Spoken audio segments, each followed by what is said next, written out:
I'll tell you why it's important to be humble. First of all, I want to say, you know, God despises the proud, but rewards the humble. I know that I kind of butchered the Bible quote, so I put it on the screen to do the justice it deserves. More so me paraphrasing it, but that's besides the point. I saw recently Andrew Tate lose to Chase the Moore, right? And it got me thinking, damn, if he didn't talk so much smack and position himself as such an authority figure in the sense of I'm better than all of you, right? And I like Andrew Tate. I'm just being keeping it real. If he didn't position himself as a guy like, oh, I'm just that top tier level. I'm that top tier level guy. If he lost, I believe people would have showed him more grace and more mercy during his loss, right? But everyone believed he would win, myself included, my friends too. We thought it would be a one-sided beatdown. That turned out not to be the case. And we all know what happened. He was getting memed, and you hear the oral loss comments and whatnot, all that stuff, man. I even made a video about it myself. Quite enjoyed it. I got a good laugh out of it. It was funny. But anyway, that's besides the point. This is why you need to be humble, right? This is why you need to be humble.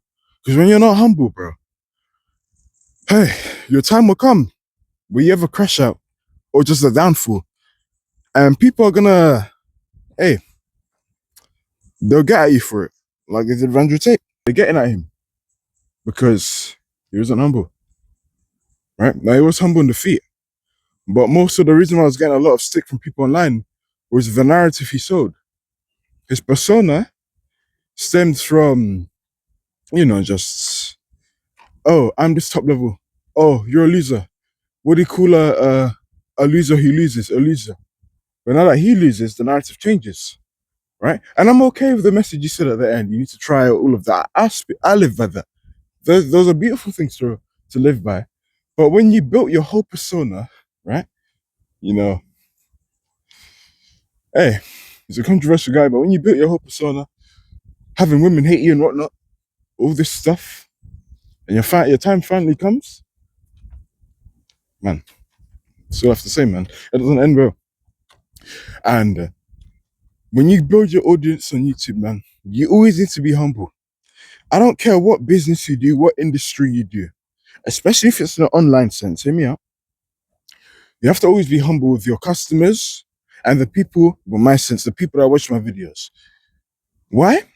Because whatever product you sell, you have to realize the rich people, we make them rich, We make them rich online. The people you watch online, the consumers you watch, whether that be Twitch, TikTok, YouTube, Kick, I don't know, Rumble, whatever you name it. It's the audience that gives them the life that they desire by giving them attention. Is that inherently a bad thing? No. If you're getting something good out of that, pursue it by all means. But what gets a bit mad is when the creator starts shunning their audience and start talking shit to their own audience. Here, mind you, that same audience got them rich by consuming their content. When that creator starts to shame their audience, that humbleness goes, and then people don't like you anymore. Rightfully so. But and I'm sub to many YouTubers, man. And I saw their come up and it was inspiring. But then they just started moving mad. They started talking shit to their audience, making them feel like shit, swearing at them all the time. Oh, you're doing this. Oh, I'm better than you. Why not doing this? But there's a way to uplift someone, right? There is a way to uplift someone without making them feel bad. I used to think the approach was, let's say you're in shape, right? You want to get someone in shape, you want to inspire someone to get in shape. You just constantly talk shit about their physique. Oh, you're a fat slob. Look, man, you look down. Oh, you can never get yours. Oh, you suck, suck, suck. And yeah, the way male psychology works, that will motivate them and anger them to get into shape. But there's another way to do it too. See, think about winners, guys. Winners don't need to put losers down. The winners uplift so they can become winners themselves. That's what winners do. Like when I'm a fit guy. I've been training for 6 years now. When I'm going out for a run, I see a guy who maybe I'd be on the bigger side of the body type. I encourage them. And it's more motivation, right? When they see a fit guy who's already made it. Me in this example, a fit guy loves what he does, notices someone who's trying to make a change in their life and someone who doesn't have may not have the body that they desire, when he sees someone who's made it, that will encourage them to go further. Like me, for example. Let's say, well, this didn't happen, but let's say someone with about 2 million subscribers was to come on my video. I have about 314 as of now. If I saw someone who's made it already and it is where I want to be, come on my video, that's going to inspire me. You see how there's someone above you who's made it, but he's encouraging you in a way that doesn't downplay you. He's lifting you up. And I think that's why Tate got so much hate when he lost to Chase the Moore, you know? And he made excuses afterwards. It was a nice one. Damn. It was tough. And I see many other unknown fighters. You know, some fighters just don't talk too much in battles and whatnot. Some fighters are just there. I just do my job, man. I'm just gonna box, get paid. If it doesn't go to their favor, they don't really hate on them, you know? They don't hate on them. Because they don't really talk too much, you know? It's like, oh, we lost, that's unfortunate. All right, let's move on. But when you talk too much crap on the internet, man, and you get that downfall, because I believe the issue with Tate in this instance, his persona narrative was, I do not make errors. I'm that guy. I'm that alpha male. I'm him. You suck. I'm rich. You suck. But being rich ain't gonna save you for the fight. You lost. You know what I mean? And now, all of a sudden, you lost. You're relatable with us again.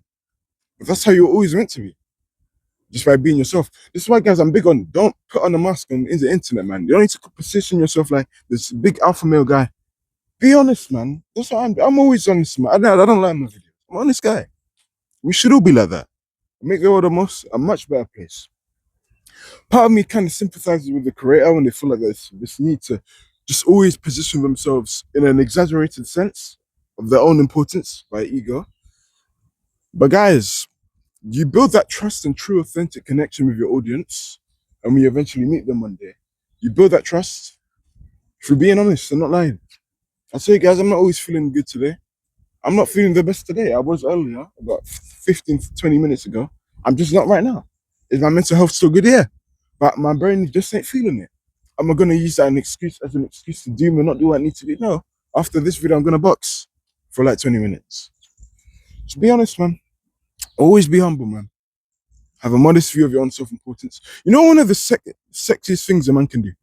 Having all that power that Tate has and not feeling the need to abuse it. Let's say you can get a woman, right? It's the guy that can get a woman who plausibly has the power to cheat on his wife if he could, but chooses not to. It's the guy who's the strongest in the room, muscular, the most muscular in the room, but doesn't feel the need to flex his muscles 24/7. The guy that runs and is muscular, but he doesn't shit on people's physiques. Let's say he's in a poor area or whatnot. He uplifts. The guy who has 1 million subscribers, but is bigging up the people on the come up. It's that person. He will be loved forever and highly favored by God. I promise you. So long as there's a relationship with him, he's good. He's good, man. I'm starting to drip heavy. And I got to train now. Spat my wisdom. Didn't expect the video to be this long, but I believe it's worth it. I think we got something good out of this video. Now, my only hope now is that when I do edit this video, my face, you see my face, not just voice. So I'd cry. Because I put the torch on, man. Come on. That's a good move. That's a really cool move. I don't know if the camera can pick up on it, but let's have a look. I'll show you. That's a good move, bro. Nah, the camera not doing it justice, man. It's one of those things where you gotta be outside to witness the beauty. So look, gotta go outside, man. Some good stuff. I'm a train now. I'm quite sure you lot in a bit.